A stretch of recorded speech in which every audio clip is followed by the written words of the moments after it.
Bạch Dương, ngày 21 tháng 3 đến ngày 19 tháng 4, Bạch Dương chỉ muốn chú tâm vào việc kiếm ra tài chính để chăm sóc gia đình hiện tại. Bạn hiểu rõ nhất việc tiền không mua được hạnh phúc, nhưng muốn hạnh phúc thì phải có tiền. Tình hình tài chính của Bạch Dương hôm nay khá bấp bênh, làm ra nhiều nhưng tiêu cũng không ít, lại toàn là những khoản chi tiêu nằm ngoài mong muốn của bạn.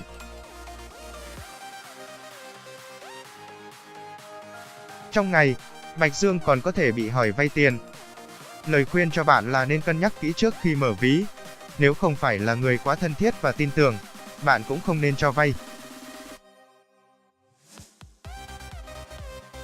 Kim Ngưu, ngày 20 tháng 4 đến ngày 20 tháng 5, Kim Ngưu đang hẹn hò với người ấy như lần đầu gặp gỡ. Sau những ngày tháng nhìn nhau ở nhà thấy quen thuộc, thì hôm nay việc thay đổi địa điểm hẹn hò khiến cả hai đều có cảm giác rất phấn khích, mới mẻ.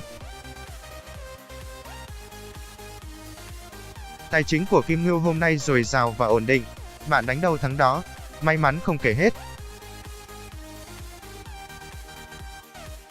Kim Ngưu nên tiết kiệm chi tiêu, nghĩ đến những khoản đầu tư sinh lời dài hơi trước mắt. Song Tử, ngày 21 tháng 5 đến ngày 21 tháng 6, Song Tử bỗng dưng có tiếng mà không có miếng. Trong khi bạn vẫn đang trạng thái ẩm thì thiên hạ lại đồn đoán chòm sao này đa tình, hào hoa. Song Tử cũng muốn được yêu thương và nếm trải cảm giác quan tâm ai đó, nhưng người ấy vẫn chưa thấy đâu cả.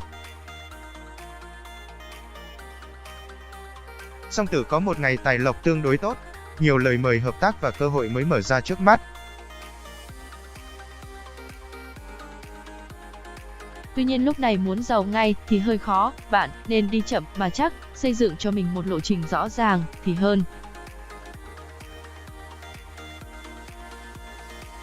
Cự Giải, ngày 22 tháng 6 đến ngày 22 tháng 7, Cự Giải bỗng dưng có một hình mẫu lý tưởng trong đầu và chòm sao này cảm thấy thích thú về việc nghĩ đến bóng hình đó. Tuy đã có nơi có chốn, nhưng thi thoảng có những suy nghĩ ám muội về một người khác khiến Cự Giải cảm thấy tâm hồn ấm áp hơn hẳn. Tài lộc của Cự Giải hôm nay rất tốt, bạn được đề bạt lên một chức vụ mới với lương thưởng hậu hĩnh hơn.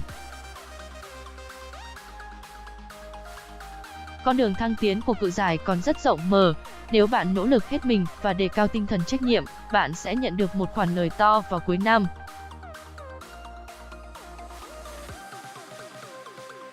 Sư Tử, ngày 23 tháng 7 đến ngày 22 tháng 8, Sư Tử bất mãn tột độ với người ấy. Dường như bạn đang quá sức chịu đựng với sự vô tâm của họ. Từ việc nói ân ý, Sư Tử chọn cách nói toẹt ra nhưng người ấy vẫn chẳng thèm chú ý đến bạn. Sư Tử cảm thấy bất hạnh vô cùng. Tài chính của Sư Tử trong ngày thứ 6 bình ổn, đủ khiến bạn yên tâm và hài lòng với cuộc sống hiện tại. Tuy nhiên nếu muốn phát triển mạnh trong những tháng tới, Sư Tử cần mạnh dạn đặt niềm tin vào cộng sự, đầu tư nhiều hơn vào dự án mà bạn tâm huyết. Xử Nữ, ngày 23 tháng 8 đến ngày 22 tháng 9, Xử Nữ được nhiều người chú ý trong ngày hôm nay. Với vẻ ngoài tin cậy, đẹp đẽ và tư duy sáng láng, Xử Nữ được nhiều người khác phái chú ý và tỏ ý muốn thả thính trong hôm nay. Cứ nghĩ rằng hôm nay sẽ trôi qua trong êm ả và bình thường, Xử Nữ bất ngờ nhận được những lời mời công việc hấp dẫn, hứa hẹn mức thù lao cao. Nếu sắp xếp được thời gian, Xử Nữ nên nhận lời để có tiền về vào cuối tháng.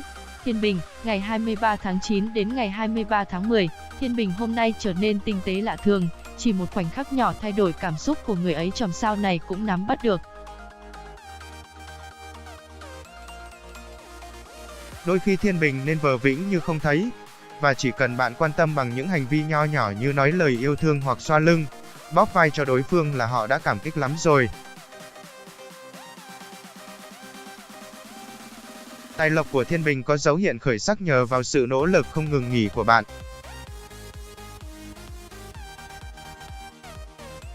Cấp trên hoàn toàn hài lòng về bạn, trong khi cộng sự thầm ngưỡng mộ. Thiên Bình nên mua sắm một vài món đồ nhỏ đẹp đẽ để tự thưởng cho bản thân.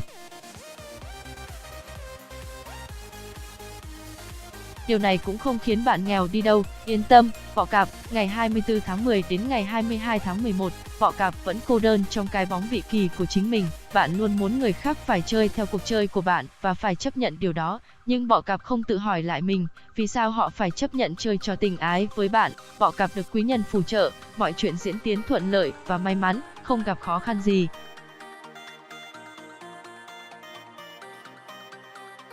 Tình hình tài chính khả quan khiến bạn mạnh bạo hơn trong các quyết định mua sắm và đầu tư. Cuối ngày, Bọ Cạp nên dành thời gian nghỉ ngơi hợp lý để lấy năng lượng cho cuối tuần bận rộn.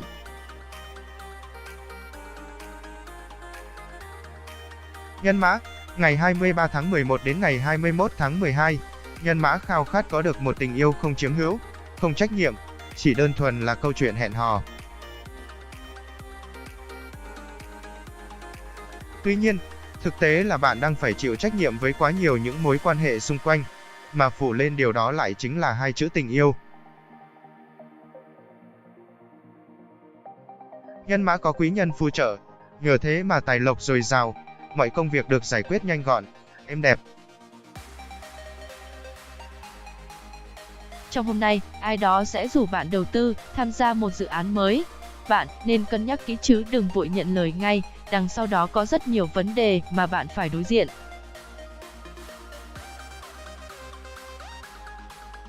Market, ngày 22 tháng 12 đến ngày 19 tháng 1. Market hẹn hò với người trong mộng sau một thời gian ngưng liên lạc. Điều này khiến chòm sao cảm thấy rất thú vị, những hồi ức đẹp về đối phương vẫn nguyên vẹn trong lòng Market. Tinh thần Market hôm nay không được tốt nhưng bù lại tài chính khởi sắc.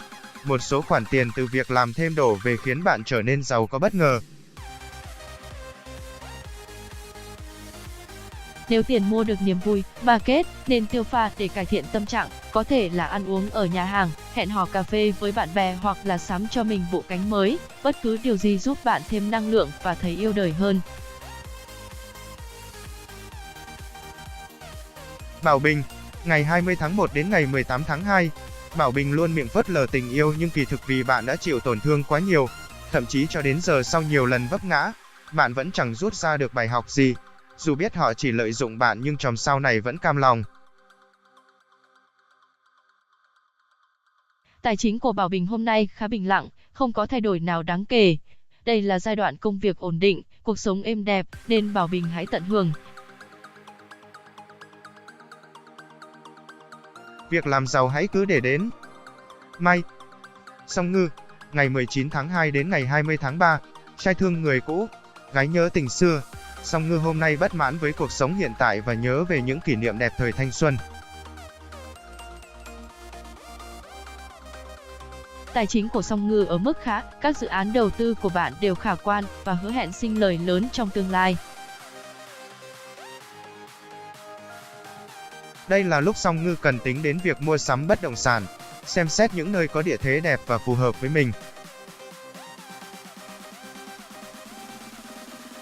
Thông tin chỉ mang tính chất tham khảo. Với năm cung hoàng đạo sẽ có cuộc sống hạnh phúc đủ đầy nhất năm 2019.